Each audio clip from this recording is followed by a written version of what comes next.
سب سے پہلے رمضان سے متعلق شیخ محترمہ سے یہ سوال، جیسے کہ رمضان قریب آتا ہے تو یہ مسئلہ بڑے عروج پر پہنچ جاتا ہے کہ رؤیت ہلال کا کیا مسئلہ ہوگا، کیا ساری دنیا میں چاند ایک ہی ہوگا، کیا سعودیہ اور ہندوستان کا چاند الگ ہوگا، کیا دونوں کے دلائل ہیں؟ ہمارے سامعین بہت اس کو سننے کے منتظر ہوتے ہیں کہ کیا دلائل ہیں کہ لوگ اتنا لڑتے ہیں اس بارے میں۔ بعض کہتے ہیں کہ ساری دنیا میں ایک چاند ہوگا، اور بعض کہتے ہیں کہ نہیں، ہر جگہ اپنا اپنا الگ الگ چاند ہوگا۔ بسم اللہ الرحمن الرحیم، الحمدللہ رب العالمین، وصلی اللہ علی نبینا محمد وعلی آلہ واصحابہ اجمعین۔ پہلی بات تو یہ ذہن میں رکھنا چاہیے کہ چاہے ہم اس رائے کو قبول کریں جو یہ ہے کہ ساری دنیا میں اگر کہیں ایک جگہ چاند دکھ جائے تو سارے لوگوں کو روزہ رکھنا چاہیے، یا ہم یہ رائے قبول کریں کہ ہر علاقے کی رؤیت اپنی علیحدہ ہوگی، ان دونوں صورتوں میں باہمی اختلاف کی کوئی گنجائش نہیں ہے، باہمی اختلاف کی کوئی گنجائش نہیں ہے۔ جو علماء اس بات کے قائل رہے ہیں وہ بھی اپنی کتابوں میں یہ لکھتے آئے ہیں کہ اس چیز کو بنیاد بنا کر کے مسلمانوں میں آپس میں اختلاف نہیں کرنا چاہیے۔ مثال کے طور پر اگر کسی جگہ رائے عامہ یہ ہے کہ وہاں کے لوگ وحدت رؤیت کے قائل ہیں، اب اگر ایک طالب علم اٹھتا ہے اور اس کی رائے یہ ہے کہ وحدت رؤیت صحیح نہیں ہے، تو اسے اپنی ذات کی حد تک تو یہ اختیار ہے کہ چاہے وہ روزہ چھپ رکھے نہ رکھے، لیکن اصل یہ ہے کہ اسے لوگوں کا ساتھ دینا چاہیے۔ اللہ کے رسول صلی اللہ علیہ وسلم کا حدیث جو سنن ابو داؤد میں ہے، الصوم یوم یصوم الناس والفطر یوم یفطر الناس، روزہ اس دن رکھا جائے جس دن سارے لوگ روزہ رکھیں، افطار اس دن کیا جائے جس دن سارے لوگ افطار کریں۔ علامہ البانی رحمہ اللہ وغیرہ جو وحدت رؤیت کے قائل ہیں، اس حدیث کے پر حاشیہ لگاتے ہوئے لکھتے ہیں کہ اس بارے میں روزہ ہے، عید ہے، انسان کو اپنی انفرادی شخصیت یا انفرادی رائے بنانے کا اختیار نہیں ہے، بلکہ جماعت کے ساتھ ہونا چاہیے۔ شیخ ابن باز رحمہ اللہ بھی یہی بات کہتے آئے ہیں۔ یا اگر کہیں کے لوگ جس طریقے سے ہمارے ہندو پاک میں ہے کہ وہ وحدت رؤیت کے قائل نہیں ہیں، بلکہ ہندوستان والے اپنی جگہ کی رؤیت کو مانتے ہیں، پاکستان کے بنگلہ اپنے، تو یہاں پر اگر کوئی طالب علم اٹھتا ہے اور وہ اپنی رائے کو عام کر کے دو چار آدمی کو لے کر کے اپنا روزہ شروع کر دے اور اپنی عید منائے، اس کی اجازت شریعت نہیں دیتی ہے۔ یہ شریعت کی جو روح اصل ہے، اجتماعی حیثیت، یہ اس کے ساتھ بغاوت ہے، یہ اس کے ساتھ بغاوت ہے۔ اب جہاں تک آیا اصل مسئلے کا تعلق، دیکھیے یہ مسئلہ اس سے پہلے متعدد بار میں تفصیل کے ساتھ بیان کر چکا ہوں، اور آپ جانتے ہیں کہ یہ یوٹیوب وغیرہ پر بھی موجود ہے۔ میرا جو اس سلسلے میں میری رائے ہے، جس علماء کے اقوال کو پڑھ کر کے پہنچے ہیں، کہ ہر علاقے کے لوگوں کی رؤیت اپنی ہونی چاہیے۔ اس کی سب سے بڑی دلیل یہ ہے کہ اللہ کے رسول صلی اللہ علیہ خود قرآن میں اللہ تعالیٰ فرماتا ہے کہ فَإِذَا فَمَنْ شَهِدَ مِنْكُمُ الشَّهْرَ فَلْيَصُمْهُ، جو شخص اس مہینے میں وہاں حاضر ہو، یا بات جو شخص چاند دیکھے وہ اس مہینے کا روزہ رکھے۔ یہ حاضری اور یہ چاند دیکھنا، اس کی دو صورت ہوتی ہے، ایک حقیقی ہوتی ہے، ایک حکمی ہوتی ہے۔ حقیقی یہ ہے کہ انسان اپنی نظر سے چاند کو دیکھ لے، اور حکمی کیا ہوتی ہے، یعنی جس علاقے کے لوگوں نے دیکھا ہے وہاں پر وہ موجود ہے۔ اب مثال کے طور پر ہمیں اور آپ کو نماز پڑھنے کا حکم ہے، فجر کی نماز کب؟ جب فجر طلوع ہو جائے تو۔ اب ظاہر بات ہے، ہم اگر ایسے علاقے میں ہیں جہاں کے لوگوں کو یہ علم ہو گیا ہے، تو اگرچہ ہمیں اس کا علم نہیں ہوا ہے، لیکن ہم اس حکم میں ہوں گے کہ گویا ہم نے طلوع فجر کو پا لیا ہے، طلوع فجر کو پا لیا ہے۔ تو جو شخص اس مہینے میں وہاں موجود ہے یا چاند کو دیکھے وہ روزہ رکھے۔ نبی کریم صلی اللہ علیہ وسلم کی حدیث ہے، صوموا لرؤیتہ وافطروا لرؤیتہ، ہے کہ نہیں؟ اب اگر ہم کسی ایسے علاقے میں موجود ہیں کہ وہاں پر اصل چاند موجود ہی نہیں ہے، اور ظاہر بات ہے علم فلک کا اس کا علم رکھنے والا کوئی آدمی یہ نہیں کہہ سکتا کہ وہاں پر چاند دکھائی دیا ہے۔ مثال کے طور پر جس دن سعودیہ میں دکھائی دے گا، یہ ناممکن ہے کہ ہندوستان خصوصاً دلی اور اس علاقے میں وہ چاند دکھائی دے۔ کیوں؟ اس لیے کہ پہلے دن کی چاند کی جو مدت ہوتی ہے وہ زیادہ سے زیادہ اگر ہوئی تو 50 منٹ 49 منٹ سے زیادہ نہیں ہو سکتی، اور جو وقت کا فرق ہے سورج کے طلوع اور غروب کا، ظاہر بات ہندوستان کا سعودیہ کا اس سے زیادہ کہیں فرق ہے۔ تو جس جگہ چاند پایا ہی نہیں گیا تو گویا مہینہ داخل ہی نہیں ہوا۔ اب جب مہینہ داخل ہی نہیں ہوا تو گویا روزہ رکھنے کا وہاں پر وہ شخص مکلف نہیں ہے۔ مثال کے طور پر آج پیر کا دن ہے، پیر کے دن مغرب کے بعد یہاں پر چاند دکھائی دیا رمضان کا، تو گویا منگل کا دن کیا ہوگا؟ وہ رمضان کا پہلا دن ہوگا۔ لیکن ہندوستان میں ابھی چاند کل جا کر کے کب منگل کو دکھے گا، تو گویا منگل کا دن وہاں پر رمضان کا مہینہ ہے ہی نہیں، تو رمضان کا روزہ کیسے رکھا جائے؟ اسی لیے میں کہتا ہوں کہ اللہ تبارک و تعالی نے ہماری عبادات کو، کچھ عبادات کو سورج سے منسلک کیا ہے اور کچھ عبادات کو چاند سے منسلک کیا ہے۔ جو عبادات سورج سے منسلک ہیں وہ ہر جگہ کے رہنے والے سورج کے طلوع، سورج کے زوال، سورج کے غروب، نصف رات اس کے مکلف ہیں، اور ظاہر بات ہے علاقے میں کیا ہے؟ وہ فرق ہے۔ یہاں جو آدھی رات ہوگی مکے کے اندر وہ آدھی رات نہیں ہوگی، یہاں جو مغرب کا وقت سورج ڈوبنے کا ہوگا وہ مکے میں نہیں ہوگا۔ اسی طریقے سے اللہ تبارک و تعالی نے بعض عبادات کو، جیسے روزہ ہے، حج ہے، کس سے منسلک کیا ہے؟ چاند سے منسلک کیا ہے۔ لہذا جب چاند کا وہاں پر وجود ہوگا اور چاند کے لحاظ سے وہ وقت آ جائے گا تو وہاں کے لوگ اس عبادت کے مکلف ہوں گے۔ جب وہ چاند وہاں پر چاند کا وجود ہوا ہی نہیں، بسا اوقات بعض لوگوں پر تعجب ہوتا ہے کہ اس چیز کو سمجھنے کی کوشش کیوں نہیں کرتے۔ جب وہاں پر چاند کا وجود ہی نہیں ہے تو وہ لوگ روزہ کے مکلف کہاں سے قرار پائیں گے؟ اور دیکھیں آج تک امت کا 1400 سال سے اسی کے اوپر عمل چلا آ رہا ہے، نہ اس سے امت کے اتفاق اور اجتماعیت میں فرق پڑا ہے اور نہ ہی اس سے اختلافات زیادہ بڑھے ہیں۔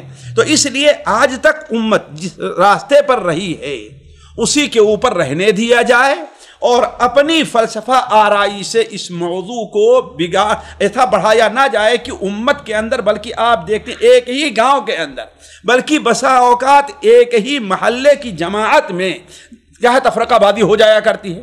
2 آدمی 4 آدمی 5 آدمی لے کر کے الگ روزہ رکھ رہے ہیں، اور 2-4 آدمی بلکہ زیادہ اکثریت کیا ہے روزہ نہیں رکھ رہی ہے۔ تو لہذا امت جس حالت پر جہاں کے لوگ عمل کر رہے ہیں ان کو اسی پر چھوڑ دیا جائے، اور اپنی طرف سے اس مسئلے کا حل نہ۔ اسی لیے جانتے ہیں میں ہمیشہ یہ کہتا ہوں مسائل 2 قسم کے ہوتے ہیں، کچھ کا تعلق افراد سے ہے اور کچھ کا تعلق جماعت سے ہے۔ جن مسائل کا تعلق افراد سے ہے، اس کسی بھی فرد کو اس کے اوپر عمل کرنے یا نہ کرنے میں آزادی حاصل، جب چاہے عمل کرے، ہے کہ نہیں؟ لیکن جس کا جماعت سے ہے اس کو جماعت کے ساتھ منسلک رہنا چاہیے۔ اب اگر کوئی آدمی مثال کے طور پر مسجد میں نماز پڑھنے کی بڑی فضیلت ہے، اب کوئی ایک جماعت ہے، جماعت کا ایک وقت متعین ہے، اب اگر کوئی آدمی جائے اور دیکھے کہ جماعت میں بھی 5 منٹ ہے، جلدی کرے نماز پڑھ کے چلا آئے تو اس کو جماعت کا ثواب ملے گا؟ کیوں؟ اس لیے کہ وہ معاملہ کس کا؟ اجتماعیت سے ہے، معاملہ اجتماعیت سے ہے، اور اجتماعیت کا جو معاملہ ہو وہ اہل علم کے سامنے رکھا جائے، متفقہ طور پر اس بارے میں وہ لوگ کیا فیصلہ کرتے ہیں۔ ہمارے خیال سے آپ جانتے ہیں کہ 1904 یا کب ہوئی تھی کانفرنس پاکوڑ کے اندر؟ آپ کو یاد ہے 1904 میں تھی؟ 2004 میں وہاں پر عام طور پر جو مقالات پیش ہوئے، زیادہ تر مقالات علماء کے اسی بارے میں تھے کہ وحدت رویت یہ غیر مقبول چیز ہے، اسے واقع میں فٹ کیا ہی نہیں جا سکتا، اسے واقع پر فٹ نہیں کیا جا سکتا ہے۔ لہذا زیادہ تر اہل علم مقالہ نگار جو لوگ تھے ان کی رائے یہی تھی کہ جس حالت پر ہندوستان کے اندر اب تک معاملہ چلا رہا ہے اس کو اسی حالت پر رہنے دیا جائے۔ اب جمعیت کی ایک کمزوری ہے کہ اسے کوئی عمومی شکل نہیں دیا کہ اہل علم کی لجنہ کے سامنے ان مقالات کو پیش کیا جاتا، اس بارے میں کوئی قرارداد پیش کر دی جاتی تو بہتر رہتا۔ جی ہاں جی شیخ صاحب، یہاں پر 2-3 اعتراضات ہو سکتے ہیں کہ جیسے کہ آپ نے بتایا کہ اجتماعیت میں ساتھ دینا چاہیے، اگر اجتماعیت اگر غلطی پر ہو جائے تو کیا تب بھی ساتھ دیا جائے گا؟ بھائی سوال یہ ہے کہ آپ کے سامنے کوئی ایسا کھلا مسئلہ ہے جہاں پر ایمان اور کفر کا ہے، ٹھیک ہے آپ نہ ساتھ دیجئے، لیکن یہ نہ ایمان کا ہے، صرف ایک اجتہادی مسئلہ، اجتہادی اختلاف ہے۔ آپ کیا کہتے ہیں آپ ہی کا اجتہاد صحیح دوسرے کا غلط ہے؟ آپ کا اجتہاد غلط ہو سکتا نہیں غلط ہو سکتا؟ جب امام شافعی، امام ہم ان لوگوں کا ہم سے اور آپ سے علم کے اندر کوئی مناسبت نہیں ہے، بلکہ ان سے پہلے صحابہ کرام ان کے اجتہاد میں غلطی ہو سکتی ہے تو ہم سے نہیں ہو سکتی؟ ہو سکتی ہے نا؟ تو آپ نے کیسے سمجھ لیا کہ آپ کا اجتہاد غلط نہیں ہے؟ ہو سکتا ہے آپ اس حد تک پہنچے، لیکن ہوتا ہے کوئی نقطہ آپ سے چھوٹ رہا ہو جو غلطی کا ہو۔ جی جی، اور ایک اعتراض اس میں یہ کیا جا سکتا ہے کہ اگر جیسے آپ نے کہا کہ سعودی عرب میں نظر آ گئے، ان کے اوپر واجب ہو گیا، فرض ہو گیا روزہ، ابھی ہندوستان میں نظر نہیں آیا، ان پر فرض نہیں ہوا، لیکن یہاں پر خود ہندوستان میں یا سعودی عرب میں یہ دیکھنے میں آتا ہے کہ جدہ میں نظر آ گیا لیکن دمام میں نظر نہیں آیا، تو ایسی صورت میں تو جدہ اور دمام دونوں کے لوگ رکھتے ہیں روزہ۔ بھائی دیکھیے، اصل میں یہ ظاہر بات وہ تفصیل نہیں، بعض اہل علم نے یہ کہا ہے کہ اگر ایک حکومت کے تابع ہیں، ایک حکومت کے تابع ہیں تو ایک رائے کو قبول کرنے میں کوئی حرج نہیں ہے۔ ایک حکومت کے تابع مسئلہ ہو جبکہ میرے اپنے اجتہاد سے ہے کہ نہیں ہے، میں اس کو قبول نہیں کرتا، نعوذ باللہ من ذالک، اجتہاد کیا نہیں جو ہم نے علماء کے اقوال پڑھے ہیں یہ میرے، لیکن ہے کیا ہے کہ اگر یہاں کے علماء کی اکثریت کی رائے ہے تو ٹھیک ہے، ہمیں اس پر کوئی اعتراض نہیں ہے۔ اسی لیے تو ہم کہتے ہیں کہ ہمارے ہندوستان کے علماء کی اکثریت رائے یہ ہو جائے تو مجھے اس پر کوئی اعتراض نہیں ہوگا، اگرچہ میری رائے اس کے خلاف ہے۔ جی اور ایک اعتراض یہ ہو سکتا ہے، آپ نے کہا کہ یہ مسئلہ فٹ ہی نہیں ہو سکتا، یہ پہلے زمانے میں نہ فٹ ہو سکتا ہو، لیکن آج کے دور میں جہاں پر 1 منٹ کے اندر ساری دنیا میں نہیں فٹ ہو سکتا میرے عزیز، نہیں فٹ ہو سکتا ہے۔ کیسے فٹ ہوگا؟ آپ بتائیے کہ سعودیہ میں اور انڈونیشیا میں کتنے گھنٹوں کا فرق ہے؟ سعودیہ میں اور فیجی میں کتنے گھنٹوں کا؟ 11 گھنٹے 12 گھنٹے کا فرق ہے، دونوں وہاں رات ہے یہاں پر دن، کیسے فٹ ہوگا؟ دن کہاں پایا گیا؟ اگلا فرق ہو گیا، فرق ہو گیا کہ نہیں فرق ہوا؟ آپ یہ کہتے ہیں کہ ایک ہے مثال کے طور پر وقوف بعرفہ ہے، وہ اصل اس کا وقت کیا ہے مجھے بتائیے؟ ظہر کے بعد سے ہے نا، یہاں ظہر ہوگی تو انڈونیشیا میں لوگ عشاء کی نماز پڑھنے کی تیاری کر رہے ہوں گے، وہ کیا کریں گے آپ؟ تو یہ ایسی چیز ہے، اسے واقع پر فٹ کیا ہی نہیں جا سکتا ہے۔ جس طریقے سے نمازوں کا مسئلہ ہے، نماز کا مسئلہ ہے، اب کوئی یہ کہے کہ ہاں بھائی اللہ تبارک و تعالی ہر رات کو جب 1/3 حصہ باقی رہ جاتا ہے تو سمائے دنیا پر نازل ہوتا ہے، تو کہاں کا لحاظ؟ سعودیہ کا لحاظ کریں گے، ہندوستان کا لحاظ کریں گے؟ بتائیے کہاں کریں گے؟ تو ایسی چیز ہے جسے واقع پر فٹ کیا ہی نہیں جاتا، وہ غیبیات میں سے اسے اسی حالت پر رہنے دیا جائے۔ اللہ تبارک و تعالی نے جمعہ کے دن ایک ایسی گھڑی رکھی ہے جس گھڑی میں، جس وقت میں بندہ جو کوئی بھی دعا اللہ تعالیٰ سے کرتا اللہ قبول کرتا ہے۔ عموماً علماء نے راجح قرار دیا ہے کہ عصر سے لے کر کے مغرب تک کا وقت ہے۔ اب سعودیہ میں جب یہ وقت ہوگا تو ہندوستان میں کیا وقت رہے گا؟ عشاء کے بعد کرے گا، وہ عشاء کے بعد لوگ کریں گے، اجتماعیت کہاں پائی گئی؟ اس لیے یہ ایسا مسئلہ ہے جس پہ اجتماعیت فٹ ہو ہی نہیں سکتی ہے۔ آپ کہتے ہیں عید ایک ساتھ منائے، کیسے عید ایک ساتھ منائیں گے بھائی؟ سعودی وہ ابھی انڈونیشیا فیجی کے لوگ بقرعید کا گوشت نماز پڑھ کر کے، گوشت کھا کر کے ہضم بھی کر چکے ہوں گے، مغرب سونے کی تیاری کر رہے ہوں گے کہ بھی سعودیہ میں سورج طلوع ہو رہا ہوگا، ابھی تک عید ہی نہیں ہوئی ہے، تو آیا ان سے ایک دن پہلے کریں گے، ایک دن بعد کریں؟ کب کریں گے مجھے بتائیے؟ کب کریں گے ان سے؟ ایک دن پہلے کہ ایک دن بعد میں؟ ایک دن پہلے کر لیتے ہیں تو بھی سعودیہ میں عید نہیں ہوئی ہے، اور بات کرتے ہیں دن بدل گیا، اب کیا کریں گے؟ جی اچھا، تو آخری چیز میں ان میں کہ دلائل کیا ہیں جو لوگ کہتے ہیں کہ رؤیت ہلال ایک ہونی چاہیے؟ بھائی اولاً تو وہ یہ کہتے ہیں کہ جس طریقے سے ایک آدمی کا دیکھ لینا کافی ہے، ایک آدمی دیکھ لیا کافی ہو گیا، یہی دلیل ہے بس، اور کیا دلیل؟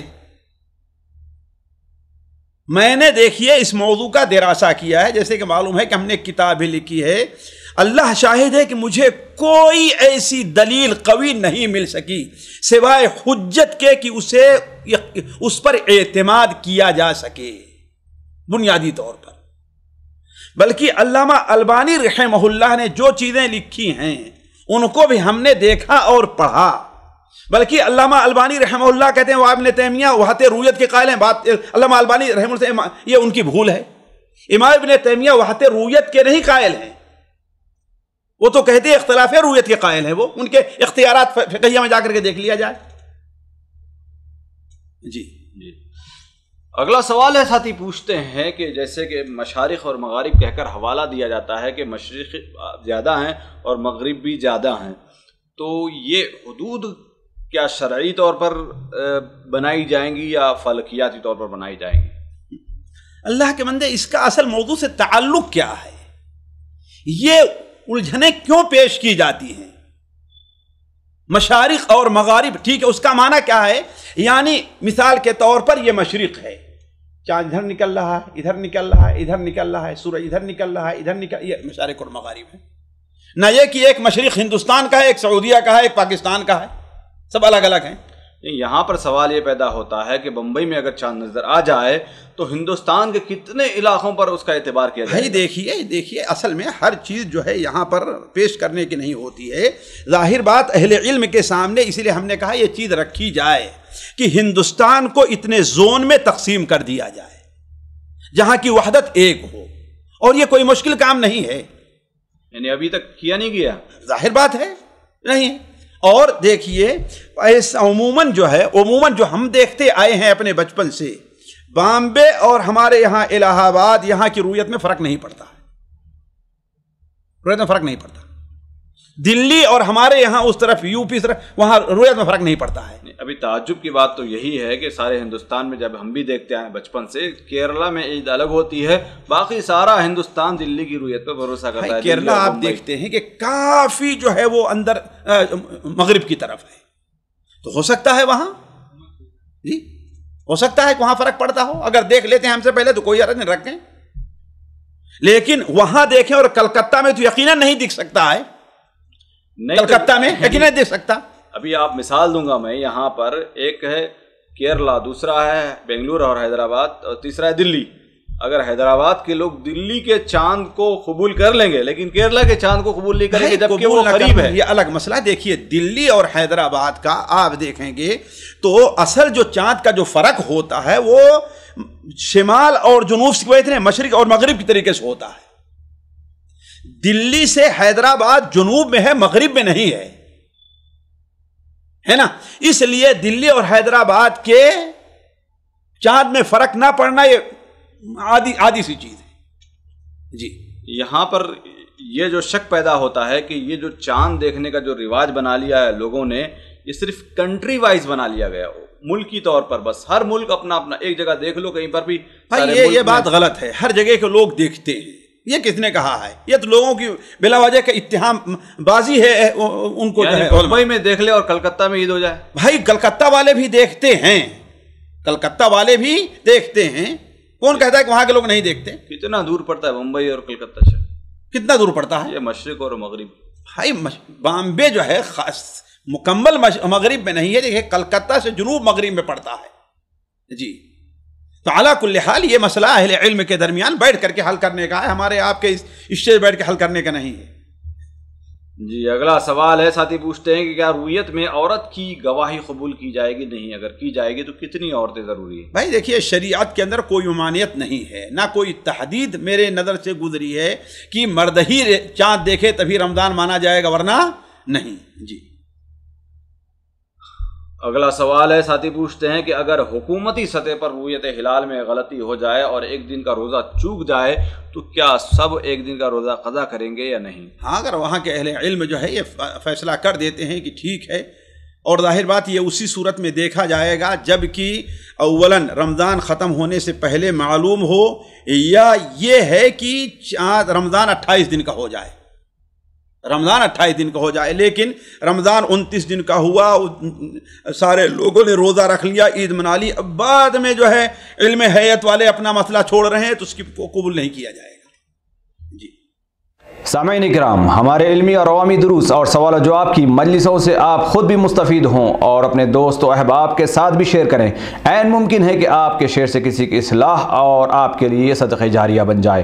واٹس ایپ پر اسلامک میسج حاصل کرنے کے لیے نمبر نوٹ فرمائیں: یعقوب عزیز 00966 5089 59707۔ واٹس ایپ سوال و جواب گروپ میں ایڈ ہونے کے لیے نمبر نوٹ فرمائیں: عبدالسلام عمری 00966 502627 نمبر بھیجتے ہوئے نام اور پتہ ضرور لکھیں۔ اسی طرح ہمارے یوٹیوب چینل اسلامی دعویٰ کو ضرور سبسکرائب کریں تاکہ ہماری ہر نئی اور اہم ویڈیو کی اطلاع آپ کو فوری حاصل ہو جائے۔ تمام دروس، مقالات اور سوال و جواب سیریز کے لیے ہماری مشہور ویب سائٹ www.islamidawah.com کا مشاہدہ کرتے رہیں۔ السلام علیکم ورحمۃ اللہ وبرکاتہ۔